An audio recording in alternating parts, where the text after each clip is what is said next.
हरी हरी हरी थोडं घेतलं हरी बेस थोडा कमी करा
रूप पाहता लोचनी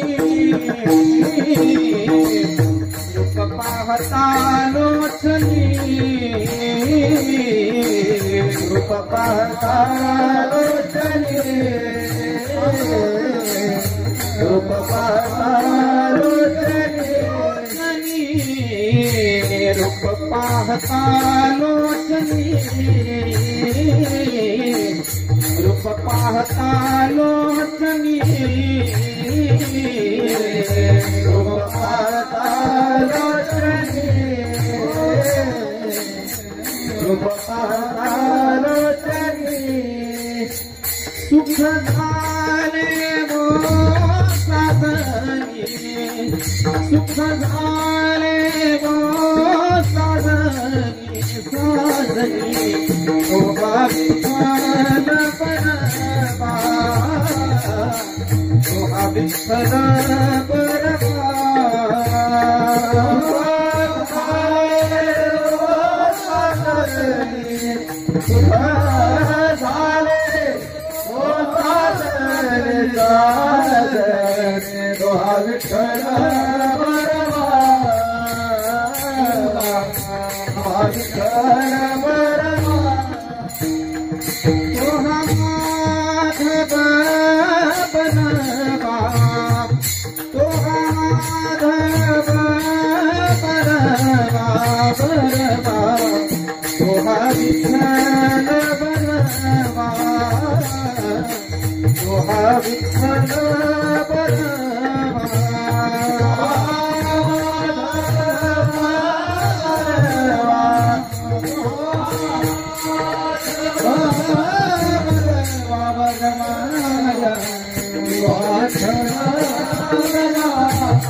Bye. सुकृताची जोडी बहुता सुकृताची जोडी बहुता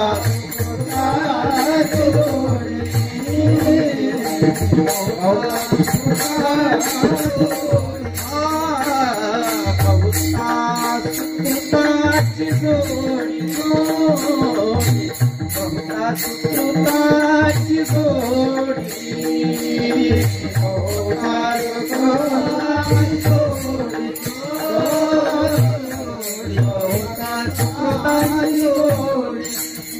म्हणून विठ्ठली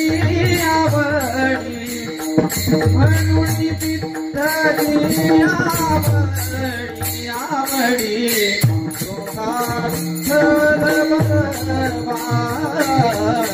सोहा विठ्ठल बलवा म्हणून विठ्ठली आवडी म्हणून विठ्ठली आवडी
Hare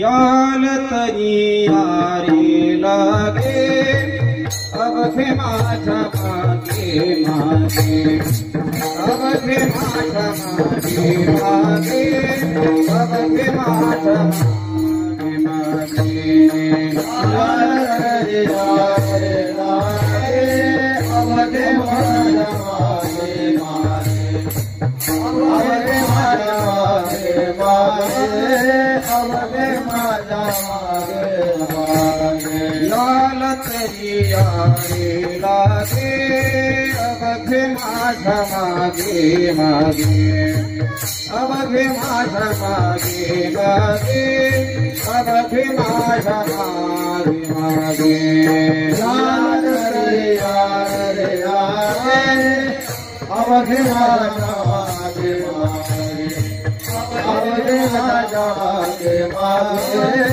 अवघे माझ्या मागे मागे आजी देतो पोट भरी आजी देतो पोट भरी आजी देतो पोट भरी आजी देतो पोट भरी आजी देतो पोट भरी पुरे म्हणाल तू बरी पुरे म्हणाल तू बरी पुरे म्हणाल तू बरी आज देतो पोट भरी पुरे म्हणाल तू बरी पुरे म्हणाल तू बरी पुरे म्हणाल तू बरी हळूहळू चाला कोणी कोणाशी न बोला कोणी कोणाशी न बोला कोणी कोणाशी न बोला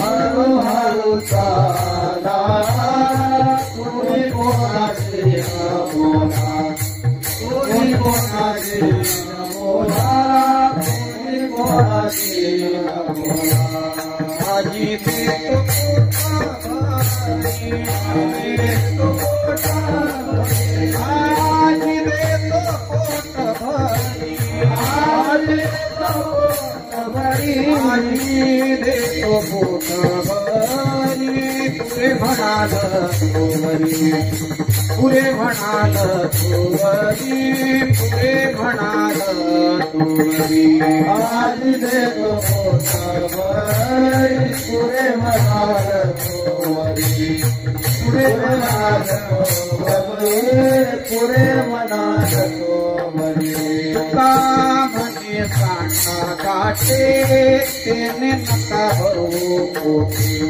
तेने नका भरू पोटे तेने नका भरू पोटे तुका म्हणे सांडा काटे तेने नका भरू पोटे तेने नका भरू पोटे तेने नका भरू पोटे तुका म्हणे सांडा काटे तेने नका भरू पोटे तेने नका भरू पोटे तेने नका भरू पोटे तुका म्हणे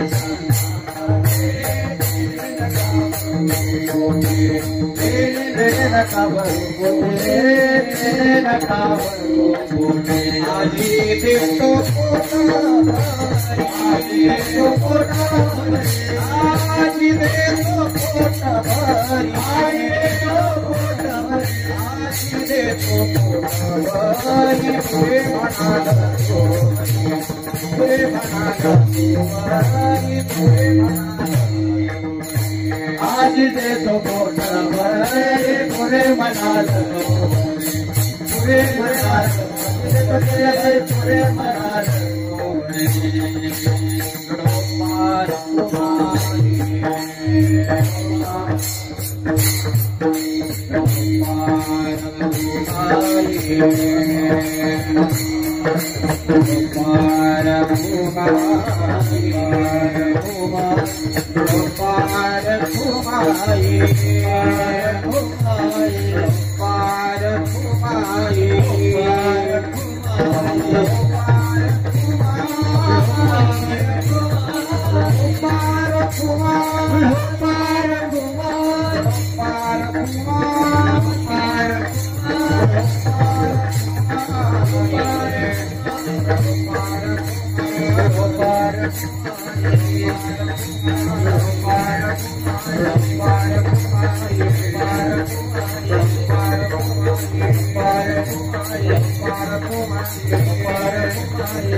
आवगे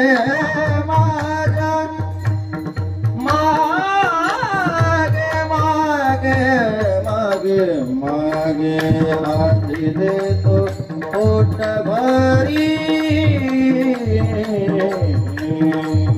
आधी देतो पोट भरी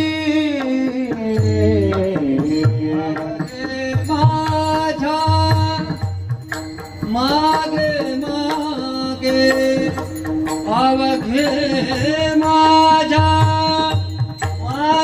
मागे मागे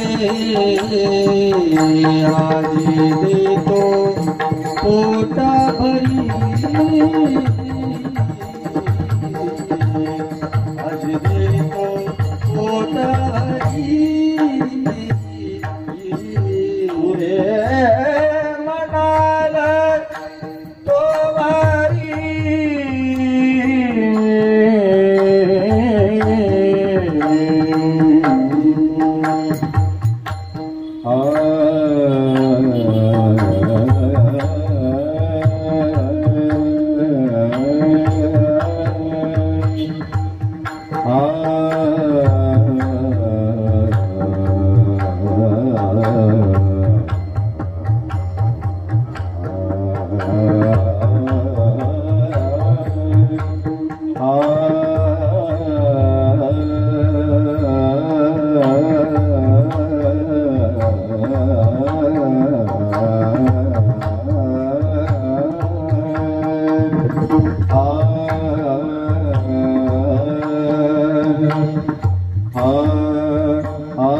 याल तरी यारे लागे, याल तरी यारे लागे, अवघे माझ्या मागे मागे, आजी देतो पोट भरी, पुरी म्हणाल तू वरी.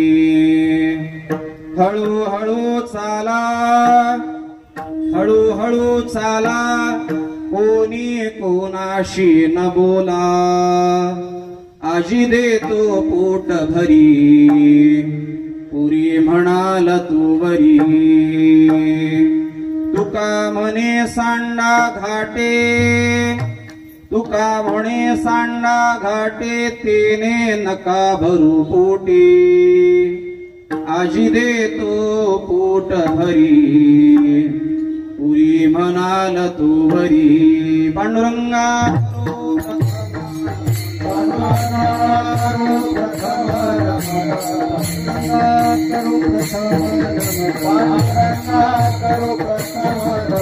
दुसरे चरणात संतांतिया, दुसरे चरणात संतांतिया, दुसरे चरणात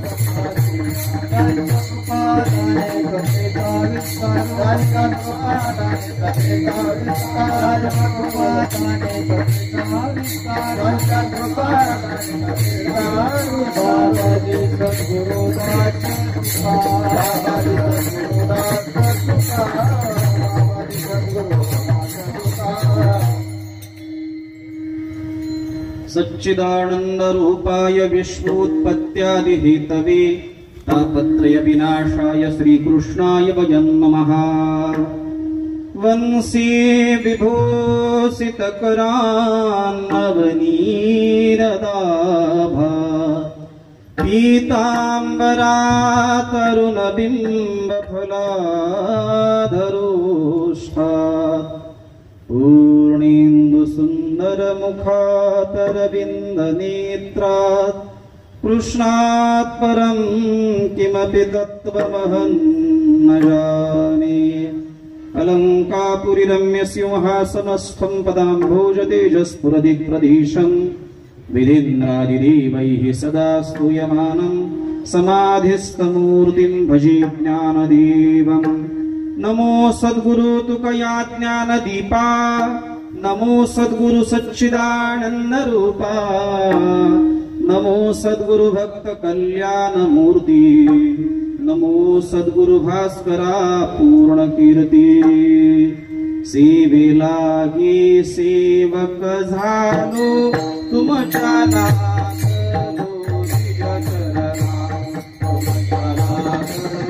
निज चरणा तुमच्या नामो, निज चरणा. सेवेलागी सेवक झालो तुमच्या नामो, निज चरणा, तुमच्या नामो, निज चरणा, तुमच्या नामो, निज चरणा.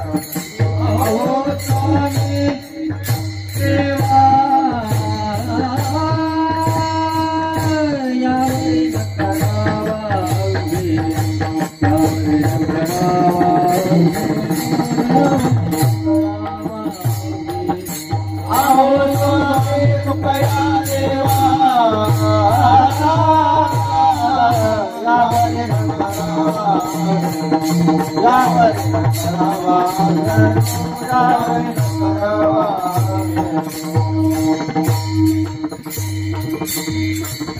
जीने पंढरी सारिखाची अपुला, धामन गाव केला, वैकुंठाधिपती सखा सोयरा, श्री विठ्ठल जोडिला.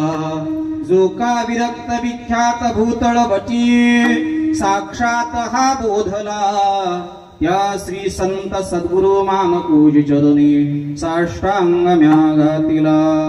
योऽन्तः प्रविश्य मम वाचमिमां प्रसुप्तां, संजीवयत्यखिल शक्तिधर स्वधाम्नाम्. अन्यांश्च हस्तचरणश्रवणत्वगादीन् प्राणान्नमो भगवते पुरुषाय तुभ्यं. याल तरी यारे लागे, अवघे माझ्या मागे मागे, आज देतो पोट भरी, पुरी म्हणाल तू वरी. विठ्ठल विठ्ठल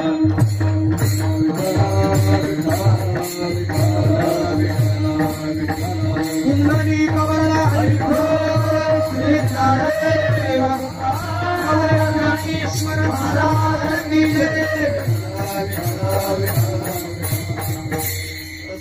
प्रसंगी भगवत चिंतनासाठी निवडलेला अभंग सकल जगत उद्धारक अवच्छेदकाने यच्चावत मनुष्य मात्राच्या कल्याणासाठी पृथ्वी तलावर अवतीर्ण झालेले आपला देह समाजाच्या उत्थानासाठी चंदना समान झिजविणारे श्रीमंत श्री जगद्गुरु तुकोबाराय यांचा कालापर प्रकरणातील गोड असा अभंग सेवेसाठी निवडलेला आहे. विठ्ठल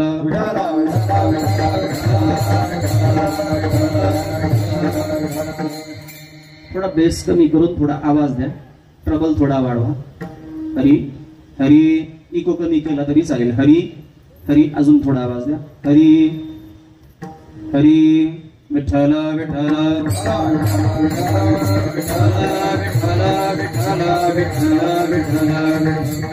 अभंगाचा सरळ व्हावा असा आहे. प्रतिपाद्य विषय आहे आजी देतो पोटभरी. आज मी तुम्हाला पोटभर देणार आहे असं मी म्हणत नाही, भगवान श्रीकृष्ण कन्हैया म्हणतात. जगद्गुरु तुकोबारायांच्या मुखारविंदातले शब्द आहेत. कृष्ण कन्हैया आपल्या समवेत असलेल्या सगळ्या बाळगोपाळांना मुख्य सिद्धांत हा आहे, आज मी तुम्हाला पोटभर देणार आहे. अर्थात हे पोटभर मिळण्यासाठी काय करावं लागणार आहे याची मीमांसा करतात. एक, पोटभर मिळण्यासाठी काय करायचं आहे याची मीमांसा, याचं मार्गदर्शन प्रथम चरणामध्ये करतात. त्याचबरोबर पोटभर मिळण्यासाठी काय करायचं नाही हेही सांगतात आणि काय करावं लागणार आहे हेही सांगतात. पोटभर मिळण्याचं ठिकाण कोणतं आहे हेही सांगतात. अशा चार अनुषंगाने चार चरणांच्या माध्यमातून जगद्गुरु तुकोबाराय आपला जो आजी देतो पोटभरी हा सिद्धांत आहे, या सिद्धांताचं निरूपण करतात. विठ्ठल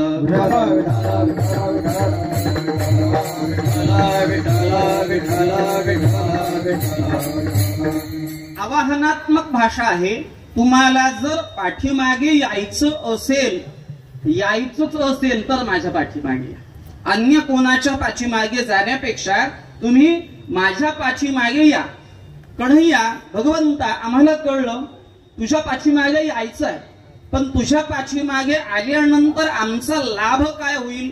भगवान सांगतात तुम्ही जर माझ्या पाठीमागे आले तर मी तुम्हाला पोटभर मिळेल इतकं देईल. तुम्ही पुरे म्हणाल तोपर्यंत मी दिल्याशिवाय राहणार नाही. पुरे म्हणण्याची वेळ येईपर्यंत मी तुम्हाला पोट भरून देणार आहे.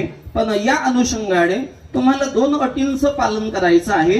पहिली गोष्ट आहे, चालणं आपलं हळू हळू ठेवायचं आहे, हळूहळू चालायचं आहे.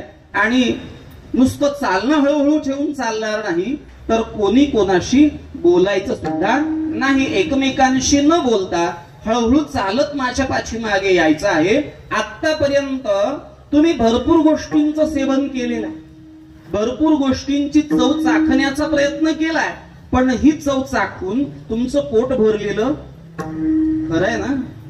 पोट भरलेलं नाही. भरलेलं असतं तर ज्ञानोबरायांची भाषा आहे, तृप्ती भूकेलियो काय करू माय.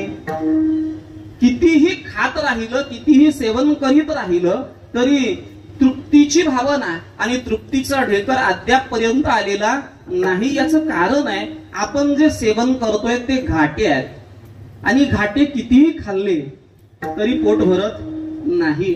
हरभऱ्यावर एक रोग पडतो, त्याला घाट्या रोग म्हणतात. घाट्या रोग असा आहे, आता सगळी आपण मुंबईमध्ये शहरामध्ये राहणारी मंडळी आहात, व्यापार उदीन नोकरी व्यवसाय करणारी मंडळी आहात. व्यवहारात जरी घाट्या रोग झाला, हरभऱ्यावरचा घाट्या रोग आपण इकडं व्यवहाराकडे घेऊ, व्यवहारात जरी घाटा झाला, तोटा झाला तरी सुद्धा पोट भरणार नाही. आणि हरभरा या वनस्पतीवर, या पिकावर घाट्या रोग पडल्यानंतर हरभरा तजेलदार दिसतो. अर्थात वरची जी हरभऱ्याचं टरफल आहे, वरचा भाग तजेलदार दिसतो, हिरवागार दिसतो, पण जर तो सोलला तर त्याच्यामध्ये हरभरा काही भरलेला नसतो, अगदी नकळत थोडासा. असे कितीही घाटे खात राहिलो तरी आपलं पोट भरणार नाही. मग काय करावं लागेल? कृष्ण कन्हैया सांगतात, दुसरं काहीच करायचं नाही, माझ्या पाठीमागे यायचं, मी तुम्हाला पोटभर दिल्याशिवाय राहणार नाही. विठ्ठल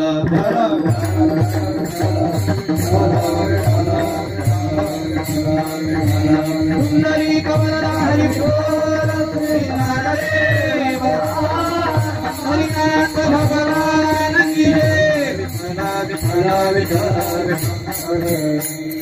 या परम पवित्र असणाऱ्या नाला सोपारा विभागामध्ये मुंबई अंतर्गत असणारा वसई नाला सोपारा या अनुषंगाने हे आचोळे गाव, बरोबर आहे ना, आचोळे गाव, आचोळे तलावाच्या शेजारीच असलेलं हे अत्यंत रमणीय आणि पवित्र स्थान, ज्या मंदिरामध्ये रुक्मिणी प्राणसंजीवन भगवान श्री विठुराया भगवंताची प्राणप्रतिष्ठापना मंदिर, एकाच ठिकाणी सगळ्या देवतांचं दर्शन घेण्याची संधी म्हणजे आपलं हे मंदिर आहे. मी जसं दर्शन घेत जाऊ लागलो, कोणाचं आराध्य काय असेल, प्रत्येकाची आवड निवड वेगळी वेगळी आहे, पण सगळ्या आवडी एकत्र, सगळ्या आवडी एका ठिकाणी. कुणी भगवान दत्तप्रभूंचं उपासक असेल, कुणी रामरायाचं उपासक असेल, कुणी गणपती बाप्पाचं उपासक असेल, कुणी कृष्ण कन्हैयाचं उपासक असेल, कुणी भगवान शिवशंकराचं उपासक असेल, तर सगळ्या उपासकांना एकत्रित करण्याचं स्थान म्हणजे आपलं हे मंदिर आहे. विठ्ठल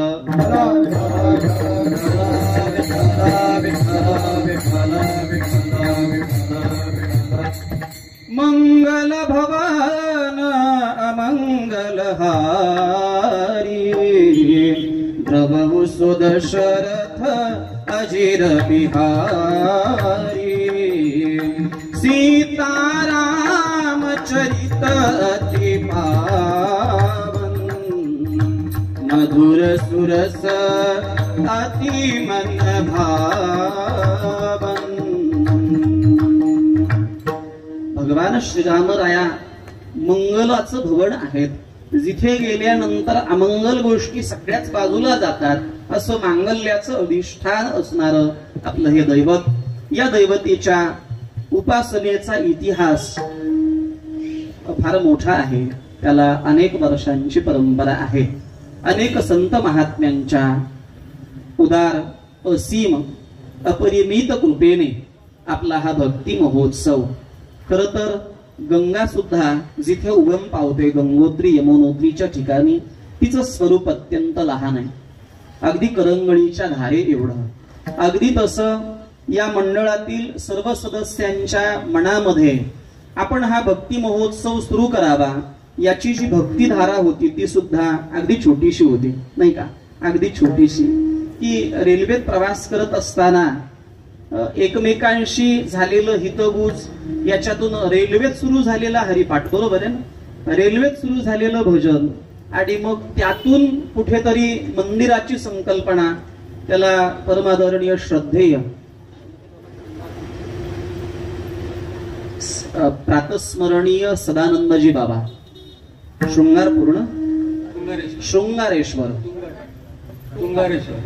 तुंगारेश्वर बाबांच्या असीम अमर्याद कृपेने आणि आपल्या सर्वांच्या अनमोल सहकार्याने हे भक्तीचं साकार स्वरूप या ठिकाणी निर्माण झालं.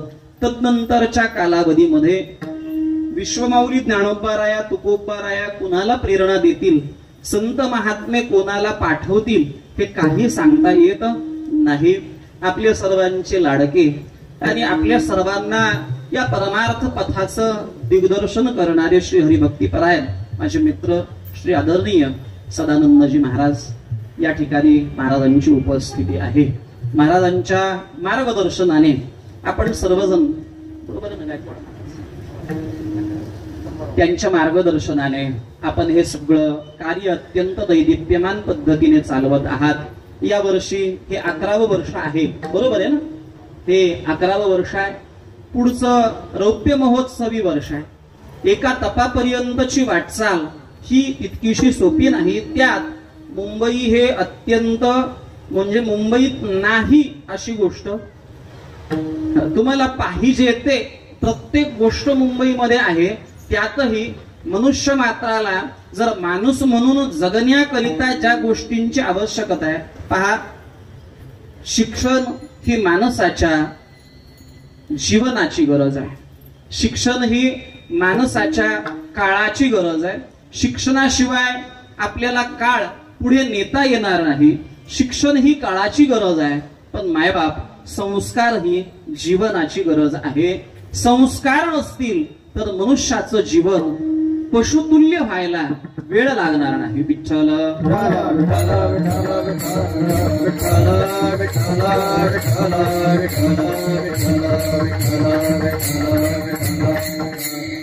दिव्य नगरी मायानगरीमध्ये आपण सर्वजण हा भक्ती महोत्सव करत आहात. नव्हे नव्हे आपल्या धकाधकीच्या आयुष्यामध्ये इथलं जीवन फक्त घड्याळावरचं जीवन आहे. म्हणजे दुसऱ्या घड्याळाकडे जाऊ नका, पण काट्यावरचं जीवन, घड्याळातल्या काट्यासारखं जीवन म्हणजे मुंबई नगरीतल्या लोकांचं जीवन आहे. आणि या तारेवरच्या कसरतीमध्ये सुद्धा आपण आपल्या धकाधकीच्या आयुष्यामध्ये एवढ्या गजबजाटामध्ये भक्ती सारख्या परमार्थ महाधन जोडी देवाचे चरण व्हावया जतन हे उपाय लाभाचे. एवढ्या अत्यंत व्यस्त जीवनामध्ये सुद्धा बरीचशी मंडळी आळंदी पंढरीची वारी करणारी मंडळी आहे. बरीच मंडळी सेठ साहेब आम्हाला तुम्ही इतर महिन्यांमध्ये सुट्टी दिली नाही तरी चालेल, पण माझ्या ज्ञानोबारायांचा सोहळा जेव्हा निघतो ना तर 20 दिवस मला सुट्टी पाहिजे म्हणजे पाहिजे. वर्षभर मी एक सुट्टी घेणार नाही, पण वारी मात्र चुकवणार नाही. अशी दृढ निष्ठा, असा दृढ भाव परमार्थावर असणारी आपण सगळी मंडळी आहात. आपल्या सर्वांच्या दर्शनाचा योग माझ्या जीवनामध्ये आला हे मी माझं परम सौभाग्य समजतो. या अनुषंगाने उपस्थित असणारी आपण सर्वच दिग्गज मंडळी सर्वांच्या चरणी नतमस्तक होतो. सातारा जिल्ह्याचं भूषण, आमच्या पश्चिम महाराष्ट्रातल्या वारकरी संप्रदायाचं मृदंग क्षेत्रातलं वैभव आदरणीय संदीप सर या ठिकाणी उपस्थित आहे. त्यांच्या सुमधुर वादनाच्या द्वारा आपण 4 दिवस तृप्त होत आहात, तेव्हा त्यांनाही वंदन अभिवादन. ज्यांच्या माध्यमातून मी आपल्या सर्वांच्या पर्यंत पोहोचलो. माझी आणि महाराजांची भेट 4-5 वर्षांपूर्वी झाली होती. शिवशंकर नगर वडाळामध्ये सेवेसाठी आलो होतो. जे यशवंत बुवा सोंदडकर यांच्या माध्यमातून रत्नागिरी जिल्ह्यामध्ये आमची एके ठिकाणी कार्यक्रमाच्या अनुषंगाने भेट झाली आणि त्यानंतरच्या कालावधीमध्ये आपल्या या सेवेचं मला मिळालेलं निमंत्रण सद्गुरु बोधराज परंपरेवरती प्रेम आणि स्नेह अनेक वर्षांपासून टिकून असणारे माझे श्री हरिभक्ती परायण आदरणीय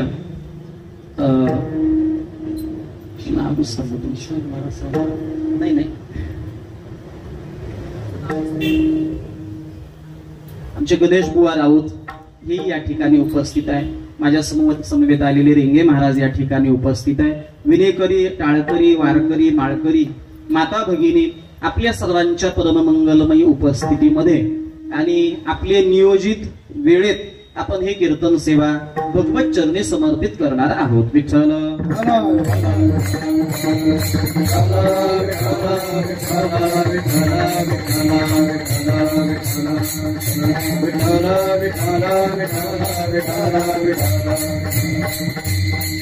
काल्याच्या कीर्तनामध्ये काल्याचं कीर्तन नेमकं त्या काल्याच्या कीर्तनामध्ये काय विषय सांगायचा हे ठरलेलं आहे. जसं की आरंभाच्या दिवसाची सेवा आणि काल्याची सेवा, उपांत्य दिवसाची सेवा या संदर्भाने वारकरी संप्रदायामध्ये काही अलिखित नियम आहे. या अलिखित नियमांचा अवलंबन करून कृष्ण कन्हैयाचं चरित्र उच्चारावं, त्याच्या चरित्राचं चिंतन करावं ही संत महात्म्यांची भूमिका आहे. संतांनी जे आम्हाला सांगितलं चरित्र ते उच्चारावे, चरित्र ते उच्चारावे,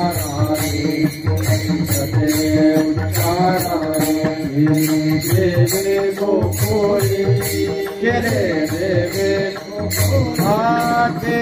देवे गोकुळी देवे गोकुळी तारू भव सागरी तारू भव सागरी तारू भव सागरी तारू भव सागरी तारू भव सागरी तारू भव सागरी तारू भव चरित्र ते उच्चारावे देवे गोकुळी चरित्र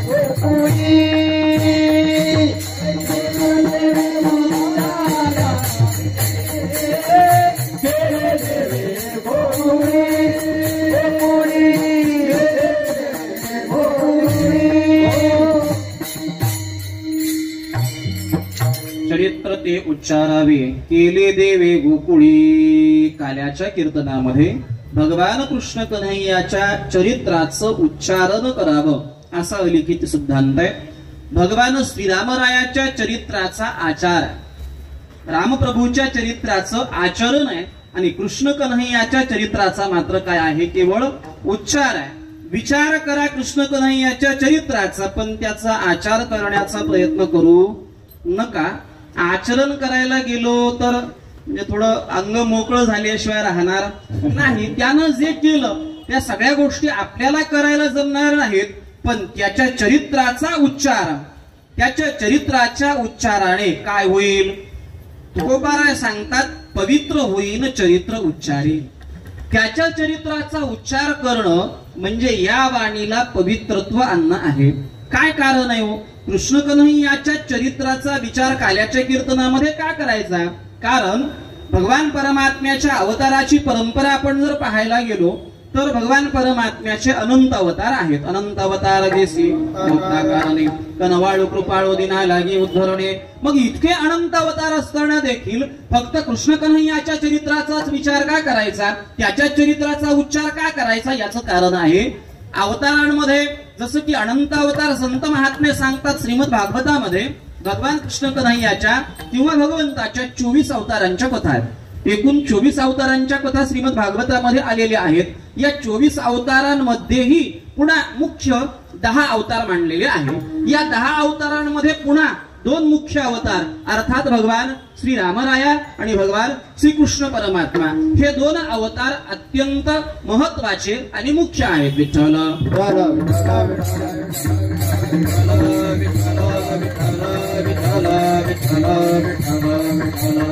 हे 2 अवतारच का मुख्य मानायचे याचं कारण आहे अवताराची एकूण 6 प्रकार आहेत. किती अवतार आहेत हे पाहिलं, पण अवतारांचे 6 प्रकार आहेत. अंश, अंशांश, कला, आवेग, पूर्ण आणि परिपूर्णतम. काही अवतार अंश रूपाने आलेले आहेत, काही अवतार अंशांश रूपाने आलेले आहेत, काही आवेगात्मक रूपाने आलेले आहेत, काही कला रूपाने आलेले आहेत, काही पूर्ण रूपाने आलेले आहेत आणि काही परिपूर्ण रूपाने आलेले आहेत. बाकीच्या सगळ्या अवतारांचं चिंतन करत असताना जो पुण्यांश लाभतो तो पुण्यांश थोडा अल्प आहे. पण भगवान कृष्ण कन्हैयाच्या चरित्र उच्चाराने श्रीमद भागवताच्या महात्म्यामध्ये जेव्हा भगवत पूज्यपाद नारदजी भ्रमण करत निघालेले आहे, व्यास महर्षींना पाहिलं. भगवत पूज्यपाद व्यास महर्षी बसलेले आहे, पण बसलेले असताना थोडीशी चेहऱ्यावरती नाराजीची भावना आहे, असंतोष हृदयामध्ये. माणसाचा